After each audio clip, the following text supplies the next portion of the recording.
kiosnya, lapaknya Bu Ayu itu tutup. Ini yang membuat Bu Ayu itu, ya Allah, ada apa dengan kiosku sampai orang itu tidak bisa ngelihat. Aku sudah buka tiap hari, kok sampai dia ngelihat dan menyatakan secara langsung di hadapanku, di depan mataku sendiri, kiosku tertutup. Satu petunjuk, mungkin suatu hal yang mungkin bisa baik untuk Mbak Ayu, ternyata benar. Ada orang yang tidak suka.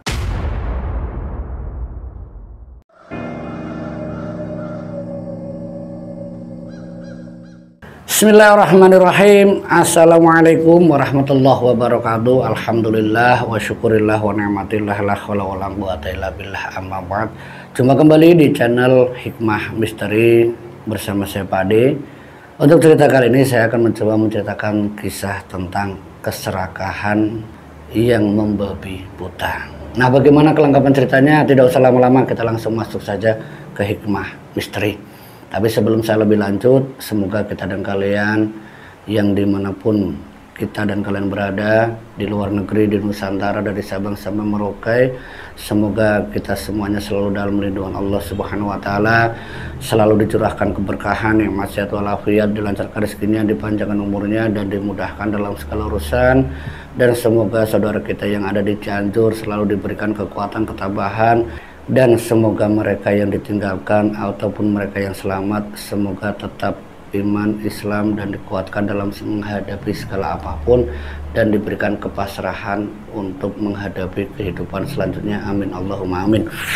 Kisah ini datang dari salah satu pedagang pasar yang menceritakan kisah tentang, ya maaf, mungkin ini sedikit membuka aib, tapi ini semua berkaitan dengan ya perilaku dari seseorang tersebut yang ia terkena dampaknya juga.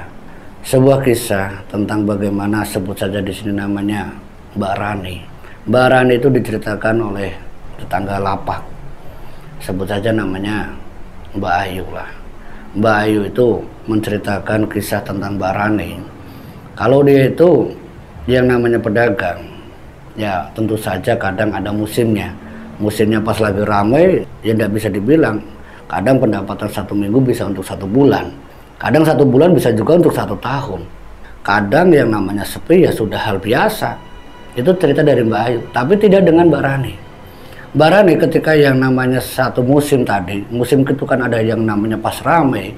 Ramenya dia itu ya kepinginnya itu pokoknya dia di pasar, di lapak itu, di kiosnya dia, itu tidak mau kepingin yang namanya sepi. Apalagi kalau misalkan melihat tetangganya, ya seperti Mbak Ayu juga, termasuk beberapa kios-kios yang lain yang jualnya itu sama lah.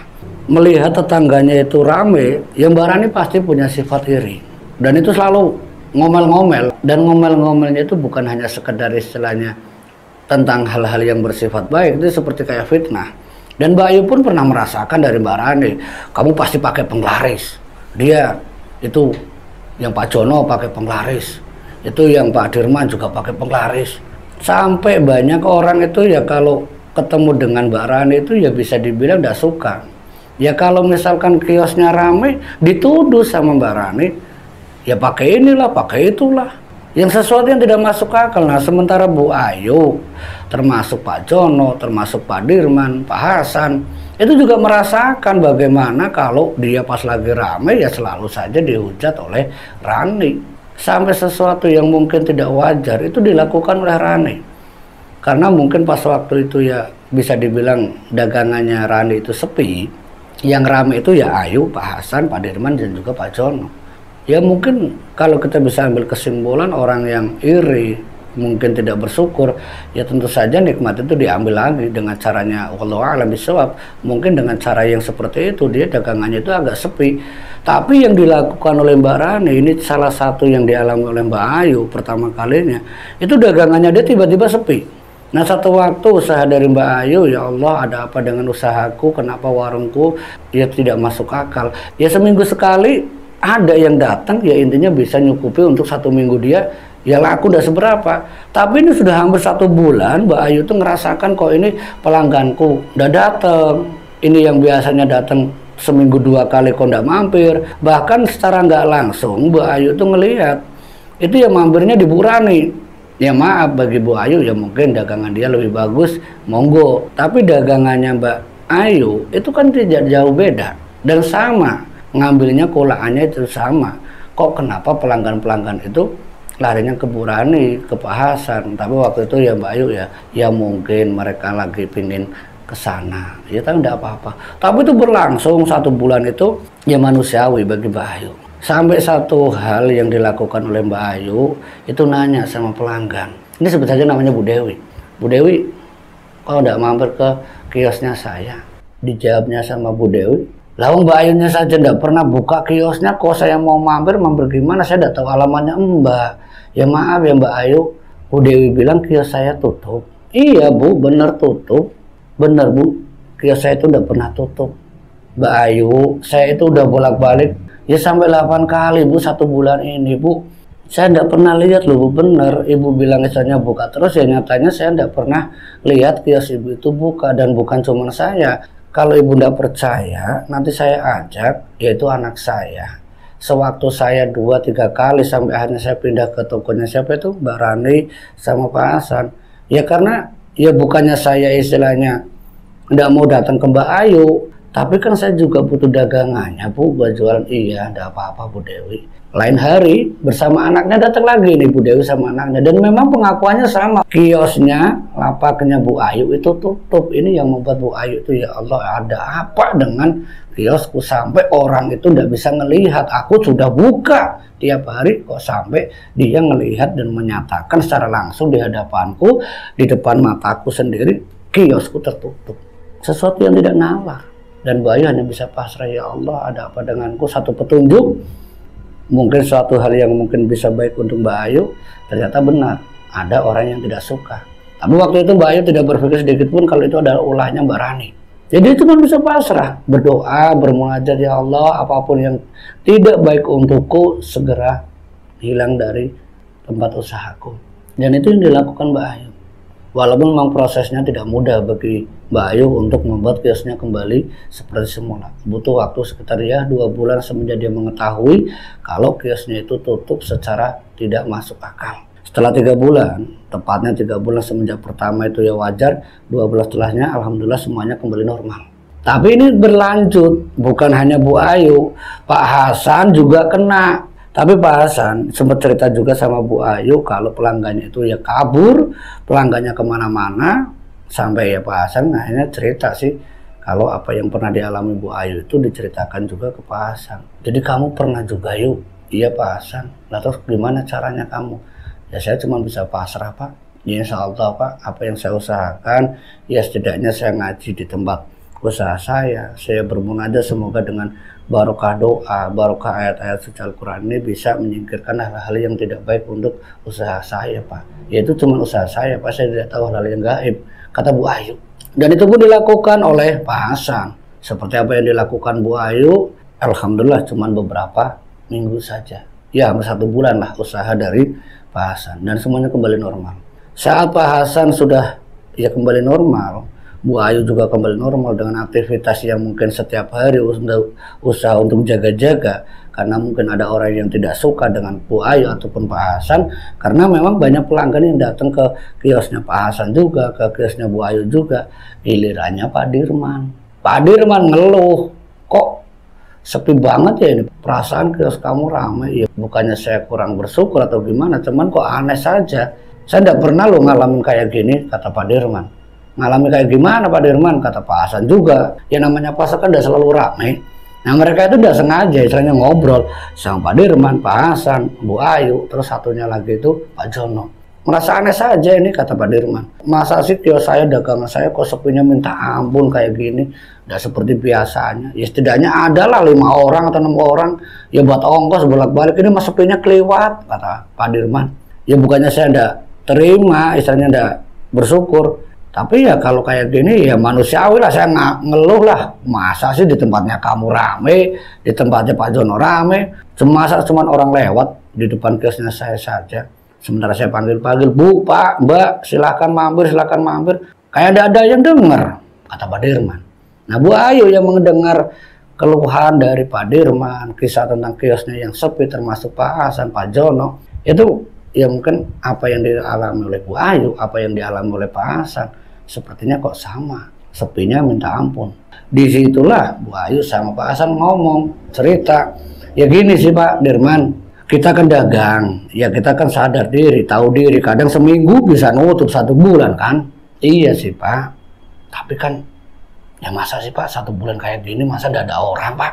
Cuma sehari 1, 2. Ya lama-lama kayak gini kan ya saya tutup Pak. Gini Pak Dirman, kata Pak Hasan, ada Bu Ayu, ada Pak Jono. Mungkin sampean persis sama yang dialami oleh Bu Ayu seperti saya juga. Maksudnya apa? Bu Ayu, ini orangnya, kata Pak Hasan, yaitu Bu Ayu pernah mengalami keadaan sepi itu sampai 3 bulan. Kalau saya sih alhamdulillah cuma 1 bulan.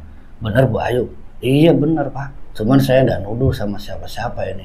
Kata Pak Jono, tiba-tiba ngomong, apa mungkin itu Bu Rani? Gak usah fitnah, nggak boleh Pak. Ya soalnya kan dia yang rame terus. Kalaupun itu ramai, itu rezekinya dia Pak. Ya, kata Pak Jono. Sementara Pak Dirman itu masih mendengarkan Pak Hasan. Ini aja Pak Dirman, ya kita kembali lagi urusan rezeki, urusan apapun yang bersifat gaib, yang kita tidak tahu haknya kita seberapa, kita pasrahkan saja. Insya Allah Pak semuanya kembali normal. Benar Pak Hasan. Ya kalau Bapak ndak yakin sama yang di atas, sama Allah Subhanahu Wa Taala, yakinnya sama siapa? Sama saya? Sama pelanggan? Nggak mungkin kan? Iya sih Pak. Ya sudah Pak. Terus gimana Pak caranya? Kata Pak Dirman ngomong sama Pak Hasan. Bilang sama Bu Ayu. Bu Ayu nanti jelaskan. Bu Ayu gimana Bu Ayu? Ya kalau saya Pak ya, maaf. Saya kan bukan orang pintar atau orang. Ya bisa lah. Tapi saya cuma hanya bisa pasrah. Ya Allah, cukupilah segala kebutuhanku, atas apa segala kenikmatanmu, keberkahanmu. Ya semoga apa yang saya ikhtiarkan dengan usaha saya di kios, untuk keluarga saya, untuk anak saya, semoga semuanya itu mendapatkan keselamatan, pelindungan dari segala mara bahaya. Ya cuman itu Pak, kata Bu Ayu. Nggak ada yang lain Bu, orang pintar? Enggak Pak, saya nggak pernah ke situ Pak. Ya kalau orang pintar ya cuman ujung-ujungnya ya nanti takutnya, ya bukan saya takut Pak, malah nanti saya tersesat. Ya udah Bu, saya nanti mengikuti apa saran Ibu. Dan Pak Dirman pun mengikuti apa yang dikatakan Bu Ayu. Ya sholatnya makin tekun, ibadahnya makin tekun. Dan setiap kali dia istirahat, dia itu yang tadinya cuma dongeng, ya sembari berzikir. Itu ya disaksikan juga sama Bu Ayu. Alhamdulillah semuanya berlangsung kembali normal. Tapi ketiga, mungkin dalam waktu 1 tahun ini, Bu Ayu 3 bulan, Pak Hasan 1 bulan lebih, Pak Jono juga 1 bulan lebih. Ini ya mungkin dalam kurun waktu mungkin hampir 5 bulan tadi, ini benar-benar sesuatu yang mungkin bagi mereka bertiga, memang dari apa kata Pak John itu mungkin Bu Rani, itu memang melihat Bu Rani itu yang namanya sepi itu udah pernah. Tapi sesuatu terjadi setelah mungkin 6 bulan tepatnya semenjak apa yang pernah dialami Bu Ayu. Entah kenapa Bu Rani ini kiosnya itu ya kok dia itu sering tutup, itu kenapa? Ya sempat nanya juga Bu Ayu, Pak Dirman sama Pak Hasan. Terus sempat nanya juga sama karyawannya, Mbak maaf itu Bu Rani kemana? Oh Bu Rani lagi sakit Pak, udah berangkat. Sakit apa? Jadi saya nggak tahu, kata karyawannya. Nah sebagai pedagang pasar, kalau salah satunya itu maaf ada halangan, ada sakit atau apa, apalagi kabar sakitnya itu di rumah sakit, ya secara logika kan ketiganya menjenguk Bu Rani. Termasuk Pak Jono juga ikut, berarti berempat ini mereka selepas pulang dari pasar sekitar jam 4:30 mereka tutup kiosnya. Mereka itu berencana untuk yang menjenguk Bu Rani. Saat menjenguk Bu Rani di rumah sakit itu keadaannya ya bisa dibilang dia memang sakit-sakitan. Nah sakitnya itu kata keluarga besarnya, ya mungkin itu ada suaminya, ada anaknya. Bu Rani sakit apa Pak? Nggak tahu Bu. Sakitnya kok ya kayak gitulah. Cuman usaha saya sama anak-anak butuh doanya aja Bu agar Bu Rani sembuh. Iya Pak. Tapi kejadian itu berlangsung 1 minggu, kadang dia berangkat sekali, terus beberapa minggu lagi dia udah berangkat. Ya kan namanya orang kan perasaan yang pingin istilahnya yang biasa istilahnya mungkin sering ngobrol atau gimana. Kalau Bu Rani nggak sering berangkat itu kenapa? Apa sakitnya gimana? Kok nggak sembuh-sembuh juga? 1 bulan persis semenjak Bu Rani itu pertama kali Bu Ayu itu menjenguk di rumah sakit, itu sudah ada di rumah. Katanya sih sakitnya itu cuman butuh dirawat di rumah. Tapi sakit yang dialami oleh Bu Rani itu seperti kayak ya maaf tubuhnya itu semakin kurus. Mungkin faktor sakit juga sehingga ya penyakit itu ya menggerogoti tubuhnya. Itu ya bisa dibilang kayak penyakit mungkin tipes atau apa. Tapi kalau misalkan tipes ya seharusnya ya mungkin bisa sembuh. Tapi kata dokter atau yang sering merawat Bu Rani di rumah, itu penyakitnya terbilang sangat aneh. Itu pas kebetulan Bu Ayu datang menjenguk bersama suaminya, menjenguk Bu Rani, ketemu juga sama dokter spesialisnya juga, dokter yang merawat Bu Rani itu menjelaskan kalau Bu Rani itu ya sakitnya itu ya kayak ada komplikasi di dalam itu seperti kayak mungkin seperti paru-paru basah, mungkin karena faktor kecapean. Jadi banyak sekali penjelasan dari sang dokter spesialis ini tentang Bu Rani kalau penyakit ini ya kayak komplikasi. Sampai Bu Ayu tuh ya berharap lewat dokter itu termasuk sama Bu Rani keluarga besarnya juga ya semoga Bu Rani cepat lekas sembuh biar bisa kembali ketemu di pasar. Tapi pada kenyataannya ya kembali lagi yang namanya orang yang tidak mau mengakui kesalahannya, ya maaf itu Bu Rani sebelum dia itu hanya ngaku, ya Bu Rani tidak kunjung sembuh sampai 3 bulan 4 bulan. Mungkin apa yang dia sudah dapatkan lewat cara ya sabotase, membabi buta, lewat nutupin Bu Ayu, lewat nutupin Pak Hasan, lewat nutup kiosnya Pak Dirman. Akhirnya dia tuh yang mengaku setelah 3 bulan dia tidak kunjung sembuh, sampai mungkin apa yang dia miliki ya untuk biaya perawatan. Sampai satu hal yang dilakukan suaminya, ini yang dilakukan suaminya Mbak Rani itu sampai nanya sama Bu Ayu. Ini kan aneh, waktu itu Bu Ayu didatangi suaminya, sempat nanya, Bu Ayu, mohon maaf ya, istri saya udah salah. Bu Ayu kan kaget. Salah apa Pak? Mbak Rani tidak pernah salah kok sama saya. Iya menurut kamu. Tapi istri saya sudah mengakui. Istri saya kalau sudah pernah membuat kamu itu ya kiosnya sepi. Dan bukan hanya kamu saja. Pak Hasan sama Pak Dirman. Astagfirullah Pak. Bu Rani seperti itu Pak. Ya dia menyadari bahwa penyakit yang tidak kunjung sembuh, tubuh yang semakin kurus, dan dia khawatir.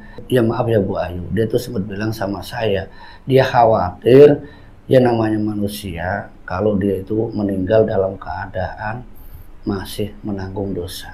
Astagfirullahaladzim, masa Bu Rani bilang seperti itu? Iya, makanya saya datang ke sini yang memohon sama Bu Ayu, maafkan istri saya.